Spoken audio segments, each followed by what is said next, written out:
At the Abraham Lincoln Bookshop, if it's on our shelves, it's history.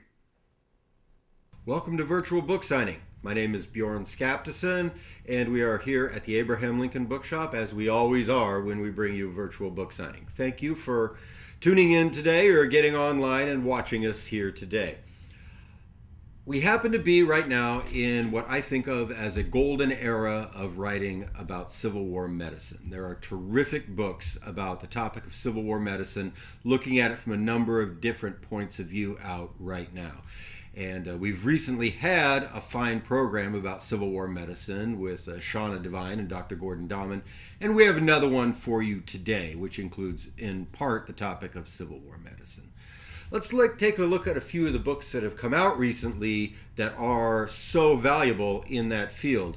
Guy Hasegawa has Mending Broken Soldiers. That's not an author we were able to get for Virtual Book Signing, but we do have signed first editions of the book. Again, I said Shauna Devine was here with us, Learning from the Wounded, Civil War and the Rise of American Medical Science. A few months ago, Glenna Schroeder-Lean was with us with Lincoln and Medicine, and we have copies of that we can sell you. And then again last month with Shauna Devine, we had Dr. Gordon Dahman with us and his catalogs of Civil War instruments and medical equipment. Today we have another book that's going to follow up on that topic, and two great authors are going to talk about Civil War and Civil War medicine. First, we have Margaret Humphreys. And Margaret's book is Marrow of Tragedy, the Health Crisis, and the American Civil War. It's published by Johns Hopkins University Press, is 385 pages, and costs $34.95. Margaret is the Josiah Charles Trent Professor of History of Medicine, and a Professor of History, and a Professor of Medicine at Duke University. Margaret is also the author of Intensely Human, The Health of the Black Soldier in the American Civil War, and Malaria, Poverty, Race, and Public Health. Also with us today, Robert I. Girardi. And Rob is an old friend of the shop and an old friend of this show. Robert Girardi holds a master's in public history from Loyola University, Chicago.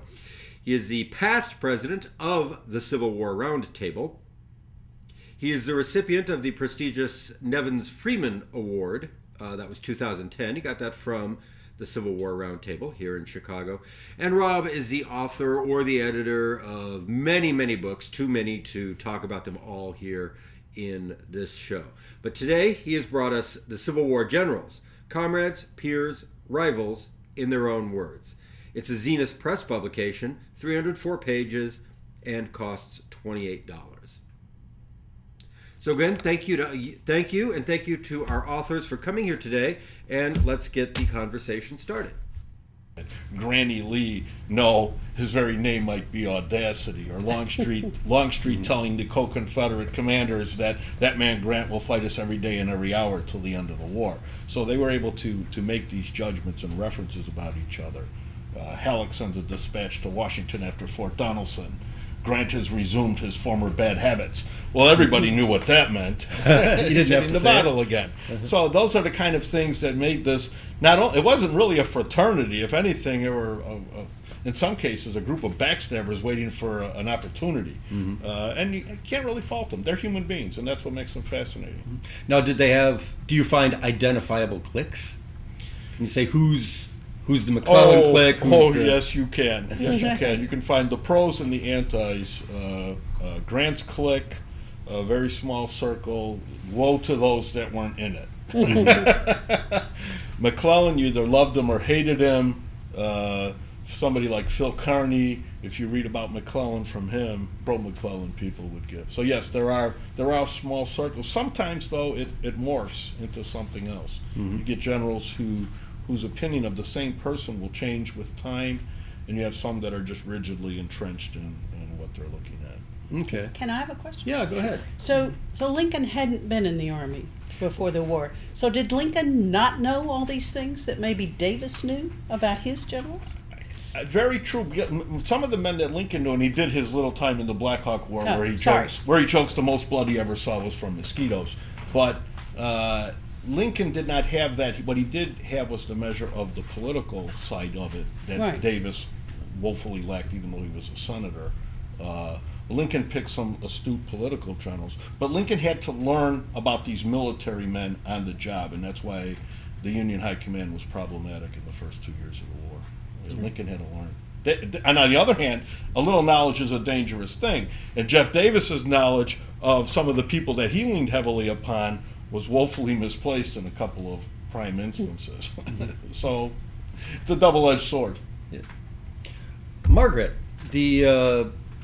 let's start right off with a question that's suggested by your subtitle, The Health Crisis of the American Civil War. I think if there's a new angle for this book that I saw right off that intrigued me was it's instead of looking at the doctors or looking at surgeons specifically or looking at the Sanitary Commission specifically, we're approaching the Civil War as a public health crisis, almost as if we're in the CDC and suddenly 750,000 Americans had died in 4 years, and what was that?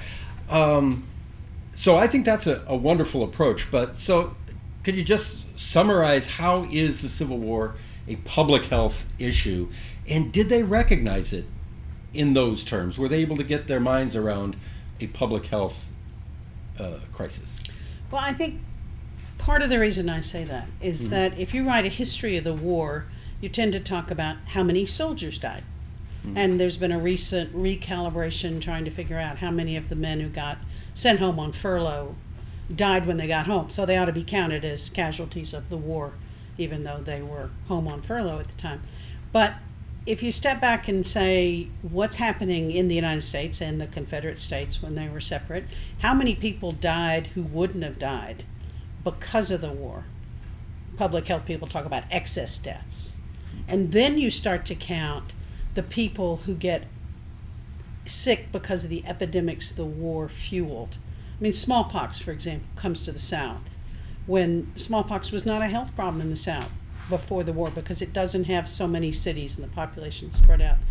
The refugee camps, either of white refugees leaving war-torn areas for various political reasons and just safety reasons, and then, of course, the swarms of black people who left the plantations when they could, went to where the Union Army was. But it's not like the Red Cross was there ready with tents and food and meals ready to eat. I mean, those refugee camps, some people think had a 50% mortality a year.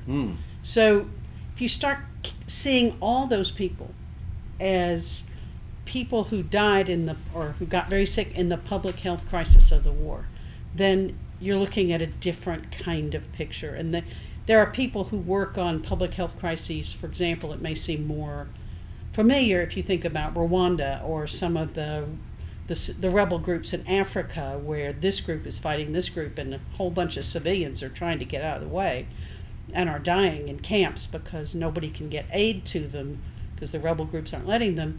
It's that kind of approach to asking, how did the war shift not just wounded and sick soldiers, but all the people around them?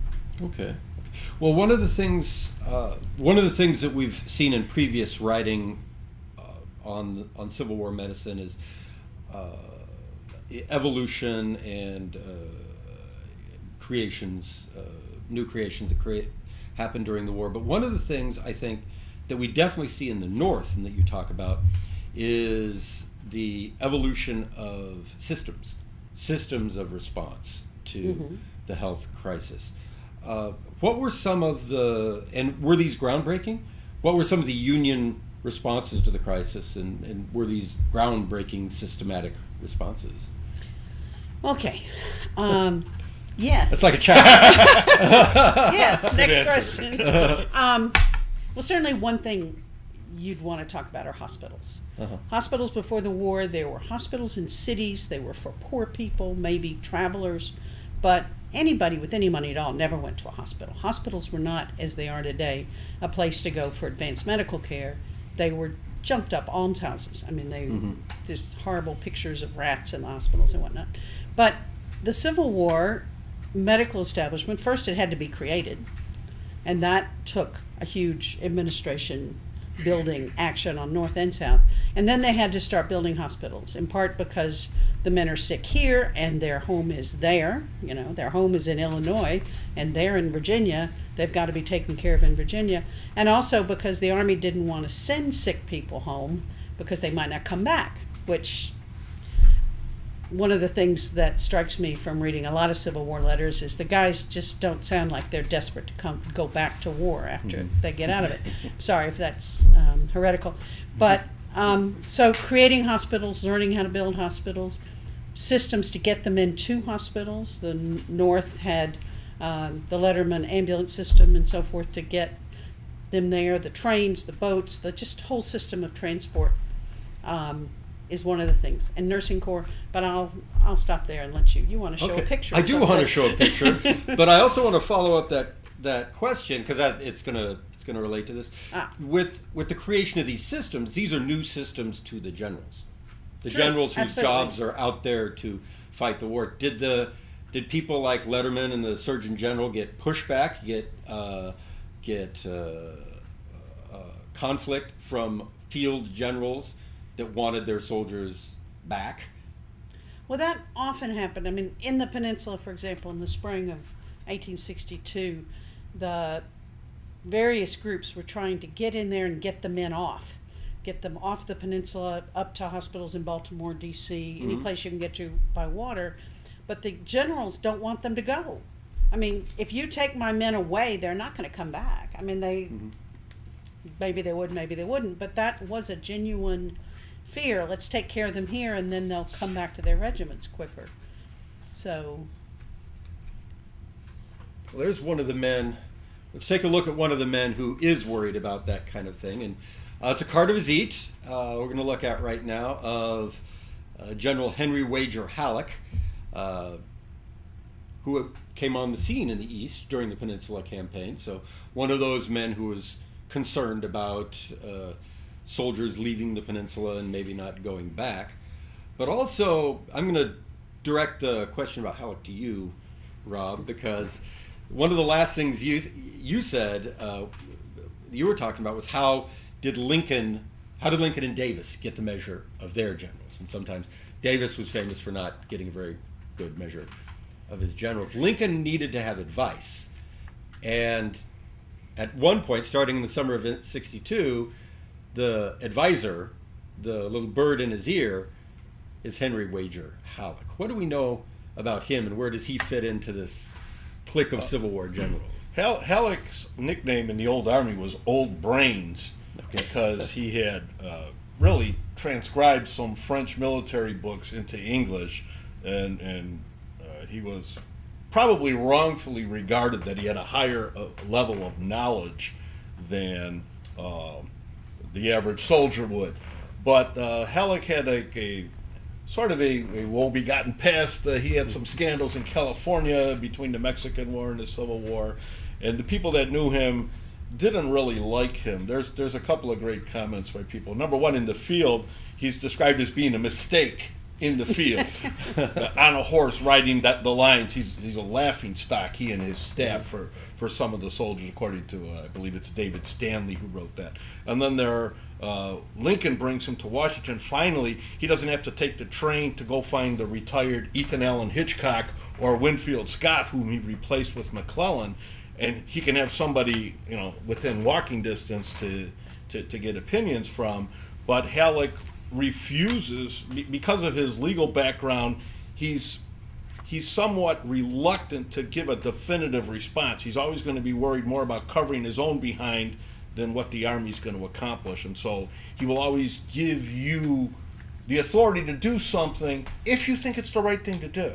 But keep in mind, if it's not the right thing, I might fire you. Lincoln ends up regarding Halleck as little more than a first-rate clerk, and Gideon Wells and others in their diaries are a little more descriptive.